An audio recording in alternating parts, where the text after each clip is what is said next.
Assalamualaikum warahmatullahi wabarakatuh.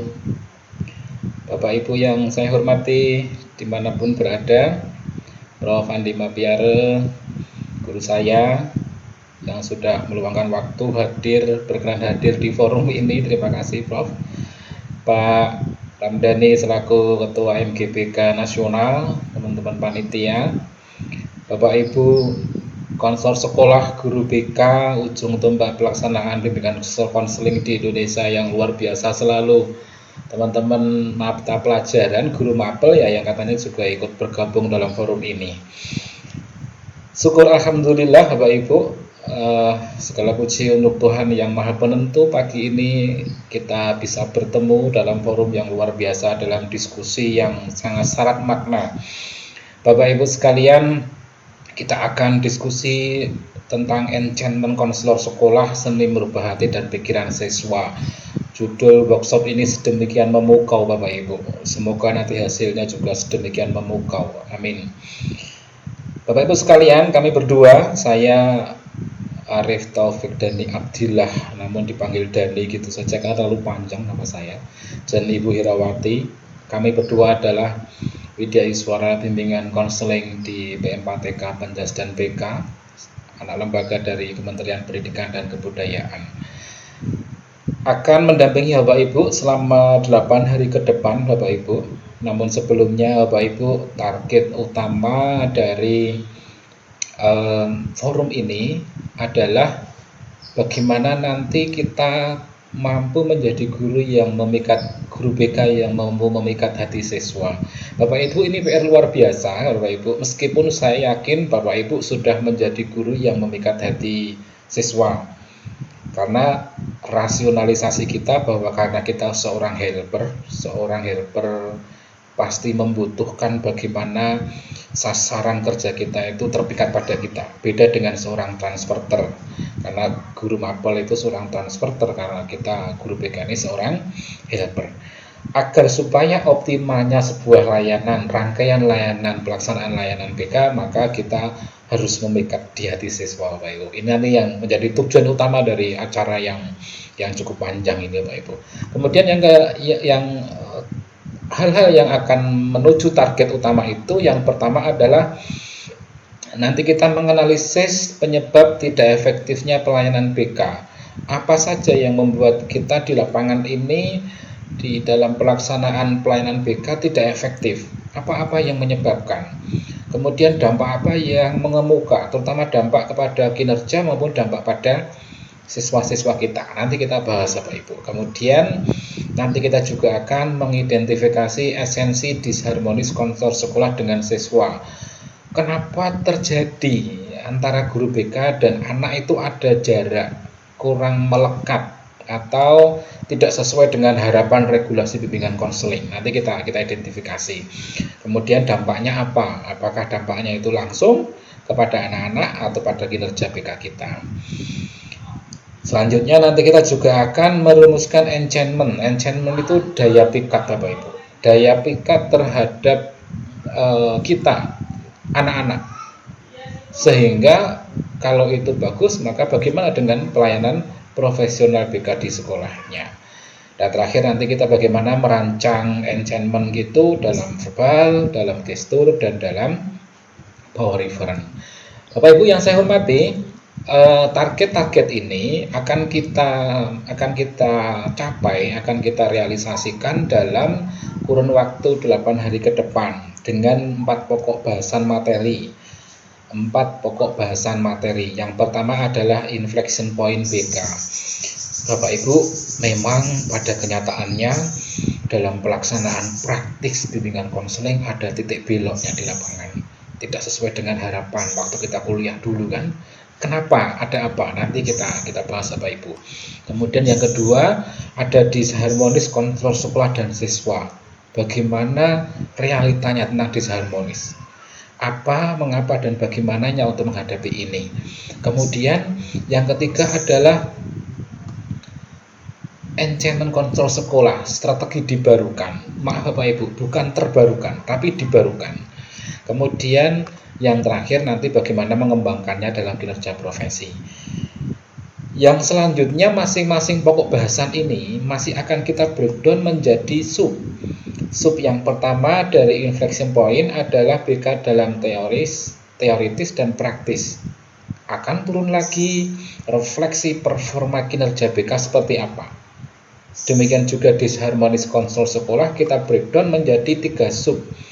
Berbagai bentuk stereotip siswa, kemudian kajian empiris tentang disharmonis konselor sekolah, kemudian dampaknya apa-apa saja. Kemudian yang ketiga adalah tentang enchantment, bagaimana sih enchantment dalam bimbingan konseling dan bagaimana konselor sekolah merancang enchantment itu sendiri.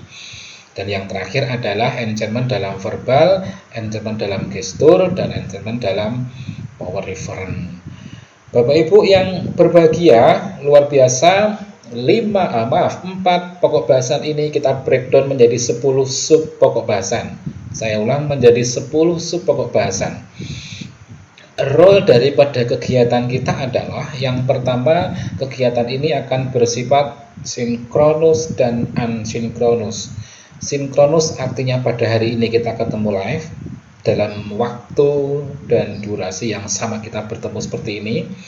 Kita berbagi bersama, kita brainstorming bersama, ngobrol-ngobrol penuh makna bersama, ini sinkronus. Kemudian unsinkronus artinya adalah habis ini, mulai besok pagi Bapak Ibu cukup mendapatkan kiriman materi dan video dari kami.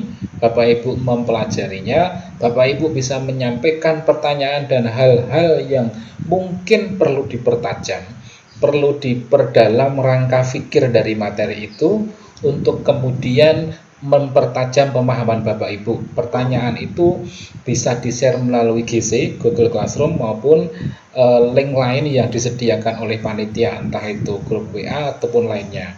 Bapak Ibu, saya ulang, sinkronus, unsinkronus. Yang terakhir nanti kita di tanggal 20 kembali live, kembali sinkronus. Kita ngerefleksi apa-apa yang sudah kita pahami, isu-isu yang kita temukan di lapangan terkait dengan materi yang kita dapatkan. Demikian Bapak Ibu, saya ulang kembali, hari ini kita live, kemudian besok Bapak Ibu bisa mulai mendapatkan video dan materi dari kami. Berikut apa yang harus dilaksanakan di kinerja profesi sampai dengan hari ke-7, seperti itu, unsinkronus terus, kemudian baru terakhir itu kita sinkronus. Jadi hari pertama sekarang live, hari 2, 3, 4, 5, 6, 7 kita tidak live, namun Bapak Ibu tiap hari mendapatkan kiriman materi dan presentasi kami. Kemudian hari ke-8 kita baru ketemu live lagi. Demikian Bapak Ibu role proses workshop ini, nanti kita akan mengkomunikasikan di sesi-sesi belakang Bapak Ibu. Bapak Ibu yang saya hormati, kita bisa memulai Bapak Ibu. Kita masuk materi yang pertama, inflection point pelaksanaan bimbingan konseling. Kita akan memulai materi ini dengan BK dalam bingkai teoris dan praksis. Bapak Ibu, sebelumnya mohon maaf sekali, saya pernah menjadi guru BK selama 16 tahun di SMP Negeri 4 Ungaran, Semarang. Selama 16 tahun jadi guru BK yang sedemikian rupa dinamikanya sebagai seorang guru BK. Tiba-tiba 2017 sampai di sini jadi Widya Iswara. Bapak Ibu, kalau kita lihat Bapak Ibu, bimbingan konseling itu mempunyai bangunan utama didasari pondasi filosofis. Kemudian muncul turun ke bagian keilmuan, kemudian turun ke praksis. Filosofis ini sebagai nilai-nilai dasar, pastinya isinya adalah nilai-nilai dasar. Kemudian keilmuan ini sebagai instrumennya, dan praksis ini adalah operasionalisasi, praktikalnya seperti apa. Garis filosofis ke keilmuan terkoneksi dengan baik Bapak Ibu. Ini Prof. Andi Mapiara yang luar biasa sangat familiar dengan ini. Garis filosofis keilmuan dari nilai dasar ke instrumennya ini terkoneksi dengan baik Bapak Ibu. Namun ternyata dari keilmuan ke praksis ini mengalami titik belok. atau bahasa Sumateranya inflection point. Bahasa Sumateranya inflection point, Bapak Ibu. Kenapa? Ada apa kok sampai ada titik belok itu, Bapak Ibu? Ini yang harus kita cermati, Bapak Ibu. Atau bahkan nyambung ketika sampai di praksis, formatnya sudah beda dengan keilmuan yang kita dapatkan di kampus. Formatnya sudah jauh dengan filosofis nilai dasar yang mengawali sebuah rangkaian bangunan bimbingan konseling. Ini ada apanya? Coba kita cermati, Bapak Ibu. Inflection point ini, titik belok ini atau putusnya ini kita tengarai dikarenakan 3 hal. Pertama, kebijakan, yang kedua ekosistem, dan yang ketiga adalah personal. Bapak Ibu langsung berpikir, mesti aku jadi guru BK disalahkan. Oh enggak, Bapak Ibu. Saya akan mengajak Bapak Ibu diskusi agar supaya seakan-akan Bapak Ibu itu enggak disalahkan, Bapak Ibu. Bapak Ibu yang saya hormati, dalam sebuah asumsi yang pertama, bahwa penyebab inflection point tadi adalah kebijakan. Kenapa kebijakan, Bapak Ibu? Kita tahu bahwa bimbingan konseling itu baru 2014 mendapatkan Permendikbud nomor 111. Baru 2014. Kemudian pertanyaannya adalah 2014 ke sana, apa yang memayungi? Apa yang memandu kinerja kita, Bapak Ibu? Maka muncul analogi-analogi, terminologi pelaksanaan BK yang belum terwadai. Standar profesi sudah ada Permendikbudnya waktu itu. Di 2014 ini muncul Permendikbud ini, maka jelas sudah guru BK itu ngapain, kinerjanya ngapain, Bapak Ibu. Bapak Ibu mohon maaf sekali, ini kebijakan yang baru datang. Kebijakan nasional sebelumnya belum datang. Ini hal yang bersifat, kalau ada mohon maaf, pada teori sosial, ini namanya tataran makro, Bapak Ibu. Masih ada lagi kebijakan yang membuat kita sering bingung pada tataran meso, mungkin kalau dalam ilmu sosial, Bapak Ibu. Di sini akan ada tiap kabupaten atau mungkin tiap MGBK kabupaten lah. Ini terkadang membuat kebijakan-kebijakan yang lucu, mohon maaf, kebijakan-kebijakan yang tidak berpihak. Misalkan teman-teman pengawas yang ketika melakukan monef kepada guru BK menyamakan dengan guru mapel. Ini mengajukan kita kan, Bapak Ibu. Maka kebijakan-kebijakan tingkat meso ini juga sering membuat kita belok, Bapak Ibu. Kemudian kita teruskan mungkin kebijakan yang tataran mikro, Bapak Ibu. Tataran mikro inilah yang paling parah, Bapak Ibu. Karena apa, Bapak Ibu? Sebagai seorang kepala sekolah, terkadang guru BK suruh menegakkan tata tertib. Guru BK disuruh menyelesaikan anak dengan cara yang cepat. Guru BK meminta mengajar mata pelajaran. Dan guru BK suruh menyambi menjadi kesiswaan, yang gak nyambung. Atau guru BK dibikin sibuk menjadi wakil kepala sekolah. Atau guru BK disuruh menjadi bendahara bos.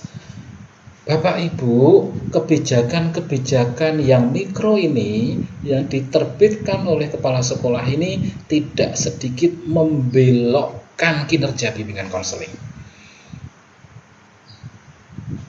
Pertanyaannya gini, Bapak Ibu, ini kebijakan yang tataran makro nasional sudah terbit Permendikbud nomor 111 ini, 111.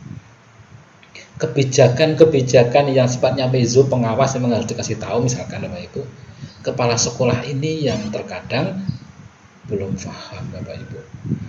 Ini hal-hal lapangan yang menyebabkan seringkali kita mengalami inflection point, menjadi kinerja bimbingan konseling tidak sesuai dengan apa yang dipesankan dosen-dosen kita waktu kuliah dulu, apa yang diteorikan oleh para pakar-pakar bimbingan konseling, apa yang sudah diregulasikan oleh Permendikbud 2014 nomor 111. Bapak Ibu, ini kebijakan. Yang kedua tadi, penyebab inflection point adalah ekosistem. Bapak Ibu, di ekosistem ini ya Pak Ibu, kita bersama-sama tahu bahwa kita sedang berada di wali kelas. Kita sedang berada di guru mapel. Kita sedang berada di kesiswaan. Kita sedang berada di guru bagian humas. Kita sedang berada di parawaka. Mereka ini ya Pak Ibu, mereka ini merancang sebuah kebutuhan tersendiri atas bimbingan konseling. Wali kelas, setiap ada anak yang bermasalah di kelas kirim ke BK. Guru mapel, ada anak yang menghilang dari kelasnya, dia langsung ngomong sama guru BK. Kemudian teman kurikulum bla bla bla ngomong sama guru BK, dan seterusnya, wakil kepala sekolah, humas juga. Tetapi ketika mereka mengirim ke guru BK ini, berharap cara, teknik, serta apa yang dilakukan guru BK versi beliau-beliau sendiri. Ben kapok, biar jerah setelah ketemu sama guru BK. Artinya apa? Dalam otak mereka bahwa guru BK ini adalah juru jera. Ini yang jadi masalah Bapak Ibu. Para ekosistem ini membuat target sendiri-sendiri di luar target esensinya sebagai seorang pelaksana bimbingan konseling. Bapak Ibu, ini yang menjadikan layanan bimbingan konseling itu terdesak, tidak seperti yang kita harapkan. Sedemikian jahat terkadang ekosistem Bapak Ibu. Mereka nggak ngerti kalau kita terjerembab dalam kepentingan-kepentingan dan target-target mereka. Pokoknya mereka pengennya anak-anak tertib, anak-anak nurut, anak-anak masuk kelas, anak-anak diem. Apapun yang terjadi, apapun cara guru BK, pokoknya anak-anak itu kapok. Kalau bahasa Jawanya kapok ya, jera, tidak mengulang lagi. Meskipun target-target mereka itu tidak melihat metode BK yang sebenarnya. Kalau melihat anak itu dimarahi, malah mereka bangga dimarahi. Ekosistem Bapak Ibu. Kemudian yang kedua, yang ketiga tadi ada personal. Personal ini, maaf, saya tidak mengatakan Bapak Ibu salah enggak, tapi ini media obrolan untuk refleksi Bapak Ibu ya. Bapak Ibu, ini ada teman-teman BK yang backgroundnya itu non BK. Ini sangat banyak terjadi Bapak Ibu. Backgroundnya non BK. Ini sedikit mewarnai untuk menuju inflection. Meskipun banyak teman-teman BK yang meskipun backgroundnya itu non BK, namun beliau mau belajar dan ori kembali ke BK. Banyak. Ada juga teman-teman personal ini yang kemudian secara personal mereka asik dengan tugas tambahan yang tadi saya sebutkan. Justru teman-teman ini bangga ketika berjalan sebagai guru TIK, tidak bangga sebagai guru BK. Ketika dikasih seragam sama seorang kepala sekolah sebagai seorang kesiswaan gitu, nih kesiswaan nih orang penting nih. Padahal harusnya beliau bangga ketika memakai seragam saya guru BK. Ini racun-racun karena kemudian asik sebagai tugas tambahan. Kemudian mohon maaf Bapak Ibu, guru BK secara personal kadang tidak bangga melakukan esensi kinerja BK. Males home visit, males konseling individu, males konseling kelompok, males membuat mading-mading layanan melalui media, malas melakukan browsing materi untuk layanan yang klasikal yang keren, kemalasan melakukan tindakan-tindakan BK ini membuat kinerja BK sendiri terjerembab. Ini secara personal. Bapak Ibu mohon maaf kalau saya harus melakukan identifikasi lagi banyak, cuman ini kan jadi nggak benar. Seakan-akan saya sendiri mengungkap kekurangan saya karena saya dulu juga seorang guru BK, Bapak Ibu. Bapak Ibu yang saya hormati, 3 hal yang menciptakan atau menjadi pemicu inflection point ini sudah jelas kita pahami. Tidak menjadikan kita untuk menyalahkan diri, tapi kita bercermin. Karena begini Bapak Ibu, dalam pemikiran saya, rasionalisasinya, penyebabnya tadi ada 3 Bapak Ibu. Kebijakan, kemudian ekosistem, kemudian ada personal. Bapak Ibu, kebijakan ini sekarang sudah muncul 111. Jelas di sana. Kita itu bekerjanya dengan cara apa, harus mengapain, metodenya apa, sudah jelas semuanya. Ketika guru BK tidak melakukan itu, berarti dia belok dari regulasinya sendiri. Gitu Bapak Ibu. Kemudian yang kedua, ekosistem ini memang harus kita pahamkan. Berarti Bapak Ibu, bangunan kebijakan yang sampai kepala sekolah yang memiliki kebijakan sendiri tadi, bagaimana cara mengeksekusinya? Cara 2 penyebab ini gugur hanya 1 cara. Kita cerminkan kinerja BK yang benar secara personal. Kita kembali ke bagaimana kinerja BK yang benar secara personal. Kita sendiri, nggak usah teriak-teriak, BK itu gini, BK itu gini, BK itu nggak usah. Pokoknya diam, bekerja sesuai dengan khasanah kita, maka ini dengan sendirinya akan tergempur. Mereka tahu, BK itu kayak gitu toh. Teman-teman guru juga tahu, oh BK itu memang harus ramah, harus humble ya, nggak boleh marah ya. Berarti selama ini aku salah ya. Kan begitu Bapak Ibu. Ini yang harus kita lakukan. Tidak usah menyalahkan beliau-beliau, tapi mari kita bekerja optimal bagaimana caranya sesuai dengan rangka pikir dan regulasi yang sudah kita ketahui. Kalau kita sudah bekerja sesuai dengan tupoksi fungsi sejati, maka tidak akan kita melakukan hal-hal salah Bapak Ibu. Kalau kalau kepala sekolah belum memberi jam BK di kelas, kita bukakan POP halaman 50. Kita bukakan Permendikbud bahwa memang BK dapat jam Bapak Ibu. Bapak Ibu, itu renungan, refleksi, serta obrolan kita tentang penyebab inflection tadi Bapak Ibu.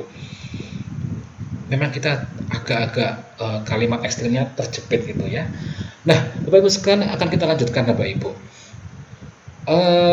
Kita sudah ngobrol tentang ini tadi ya Bapak Ibu, kita lanjutkan.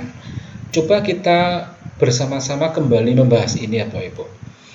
Di dalam bingkai teori dan praksis bimbingan konseling, kalau kita kasih pada teorinya, ini Mbah atau Prof ya, Pak Freud ya. Kalau dalam psikoanalisa itu Bapak Ibu, pada asumsi setelah kita mempelajari teorinya, maka bimbingan konseling itu adalah mendesain bagaimana peserta didik itu tidak terganggu kehidupannya karena ketidakseimbangan struktur. Saya nggak usah ngomong banyak ini Bapak Ibu sudah paham ini. Bagaimana ego, superego, dan id seimbang. Ketika anak itu terjadi setiap hari naik motor knalpotnya dikerasin itu kan war gitu, ini berarti anak ini egonya yang terlalu kuat, super egonya, sementara small id-nya yang terlalu kuat, sementara super egonya tidak bisa menyeimbangkan antara id dengan super ego. Bagaimana agar supaya anak itu ngerti bahwa di setiap hari itu ada tata krama. Itu tugas agar menyeimbangkan tadi kan Bapak Ibu. Kalau kita ibaratkan lagi, mereduksi segala kecemasan melalui transferensi.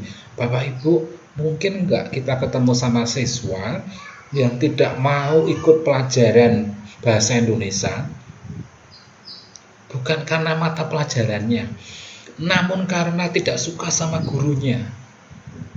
Setelah kita lakukan konseling, ternyata dia trauma dengan seorang perempuan yang namanya Sri. Kebetulan guru bahasa Indonesia namanya Sri Wuryanti misalkan Bapak Ibu ya. Itu teman saya dulu. Nah, Kemudian teman-teman dia dulu pernah punya bude yang namanya Sri yang galak, pernah dipukul misalkan, terus dia trauma, siapapun namanya Sri bagi saya jahat. Kita kalau menurut ilmu, maaf, filosofinya teori psikoanalisa, kita transferensi anak itu Bapak Ibu. Kenapa dia sampai cemas, sampai nggak ikut mata pelajaran bahasa Indonesia? Ini versi psikoanalisa. Coba mungkin kita versi yang behavioris. Bapak Ibu, versi behavioris bahwa bimbingan konseling adalah bagaimana caranya agar menjamin antara stimulus dan responsnya itu terconnecting. Maksudnya gini ya Pak Ibu, bagaimanapun juga guru, semua guru mengharapkan apa yang diberikan pada anak direspon sesuai yang diinginkan. Saya ulang, semua guru memberikan pelajaran di kelas itu adalah stimulus, kan gitu Bapak Ibu. Kemudian harapannya para guru itu mendapatkan respon seperti yang ditargetkan. Ketika target itu nggak tercapai, ketika yang disuguhkan anak-anak itu tidak sesuai dengan target, artinya guru itu menemukan respon anak tidak sesuai dengan stimulus yang diberikan. Artinya responnya nggak sinergis. Maka datanglah layanan bimbingan konseling. Kok ada anak itu pinter, cerdas, namun kok nilainya nggak bagus, nilainya nggak sesuai dengan apa yang kemampuannya, berarti dia mengalami underachiever. Kenapa anak ini mengalami underachiever? Oh, ternyata dia mikirin orang tuanya yang kalau malam-malam ada UFO di rumah. Bapak sama ibu lempar-lemparan piring, alias ada piring terbang UFO kan Bapak Ibu. Nah, Bapak Ibu sekalian, kalau kita analogikan behaviorisme, maka seperti inilah layanan bimbingan konseling hadir. Atau yang lebih rinci lagi, agar kita bisa mampu siswa itu memiliki perilaku baru, mengeliminasi perilaku maladaptif. Ini Bapak Ibu sudah paham semuanya. Perilaku-perilaku apa yang harus kita ciptakan untuk anak dan perilaku-perilaku negatif apa yang harus dieliminasi agar nantinya memperkuat perilaku positif yang sudah ditunjukkan sama anak-anak. Bapak Ibu pasti sudah selalu melakukan hal ini. Coba kalau kita lakukan, kita analisis layanan bimbingan konseling menurut teori humanisme Bapak Ibu. Bimbingan konseling menurut humanisme pasti rangkaian strategi agar siswa menjadi baik, karena humanisme berprinsip semua siswa, semua orang adalah baik. Oke, kemudian siswa memiliki self-understanding, paham situasi. Anak-anak kelas 7 kita yang baru sekarang paham diri. Oh, sekarang aku sudah SMP ya. Aku sekarang sudah SMP. Kalau sudah SMP, guruku itu dalam sehari bisa ketemu dengan 4-5 guru. Dulu waktu SD hanya bertemu dengan guru kelas. Sekarang saya bertemu dengan beberapa guru, bahkan dalam seminggu saya bisa ketemu 12 guru, karena 12 mapel misalkan. Kemudian paham situasi, wah teman saya ternyata nggak kayak dulu di SD, temanku hanya satu kelurahan, sekarang dari kota mana-mana. Bapak Ibu sekalian, kemudian bagaimana anak mengambil keputusan? Oh, kalau begitu sekolah saya nggak boleh kayak dulu lagi nih, sekolah saya harus berbeda, kan itu. Sampai ada anak-anak itu sampai arahkan diri harus bagaimana di SMP, sampai akhirnya eksistensi dirinya baik. Bapak Ibu, ini kalau implementasi operasional humanisme dalam pelaksanaan bimbingan konseling. Lebih tajam lagi, menurut regulasi Bapak Ibu, BK itu adalah segala proses bantuan dalam rangka membantu siswa mencapai perkembangan optimal. Kita semua sadar, sekarang bimbingan konseling perkembangan. Bimbingan konseling perkembangan itu artinya bagaimana anak mencapai tugas perkembangannya. Rasionalisasi kita prediksi ketika anak itu nggak mencapai perkembangannya, ada some trouble di situ. Sudah SMP kok anak itu laki-laki bermain dengan cewek. Ini ada tugas perkembangan yang tidak benar. Sudah SMP kok anak itu manajemen keuangannya jelek, minta pulsa seenak sendiri, belum punya kemandirian ekonomi, tugas perkembangannya nggak benar, dan seterusnya Bapak Ibu. Ini luar biasa regulasi ini, sehingga anak itu mempunyai kemandirian dalam hal pribadi, belajar, sosial, dan karirnya. Ini pelaksanaan bimbingan konseling versi regulasi ya Bapak Ibu. Nah, selanjutnya Bapak Ibu, bimbingan konseling kita Bapak Ibu, kita sebagai praktisi bimbingan konseling selalu mengatasi keterbatasan dan distorsi tataran praksis. Selalu kita pengen kembali, guru BK seharusnya seperti yang aku dapatkan dulu waktu kuliah, gak seperti ini. Agar supaya layanan BK itu semakin tepat, baik tepat sasaran, tepat operasional, tepat tujuan. Kita kembalikan bimbingan konseling ke khazanah keilmuannya Bapak Ibu. Ini kita selalu mengupayakan, namun seperti tadi saya menyampaikan di awal, kita menemukan banyak sandungan Bapak Ibu. Bapak Ibu sekalian, teori-teori serta regulasi tadi ya Bapak Ibu menunjukkan bahwa kalau kita lakukan dengan baik dan benar, maka konselor sekolah adalah profesi praktisi BK yang paling produktif. Saya ulangi, kita sebagai guru BK atau konselor sekolah adalah para profesi yang paling produktif. Kenapa begitu? Teman-teman dosen adalah para transverter dan pembentuk konselor. Saya hanya terus begini agar mengupayakan kompetensi para guru BK dengan kembali ke yang baik dan semakin optimal. Sementara Bapak Ibu lah ujung tombak yang harus semakin hebat, harus semakin produktif dalam menunjukkan kinerja profesional bimbingan konseling. Bapak Ibu sekalian, saya akan mengilustrasikan dengan pohon ini Bapak Ibu. Pohon ini adalah pohon yang tetap segar di antara gurun yang membentang kekeringannya. Tidak ada air pun dia tetap tegak. Tidak ada air yang menyinari tetap tegak. Kanan kirinya sudah nggak ada pohon lagi. Tetap tegak, tetap merindangi.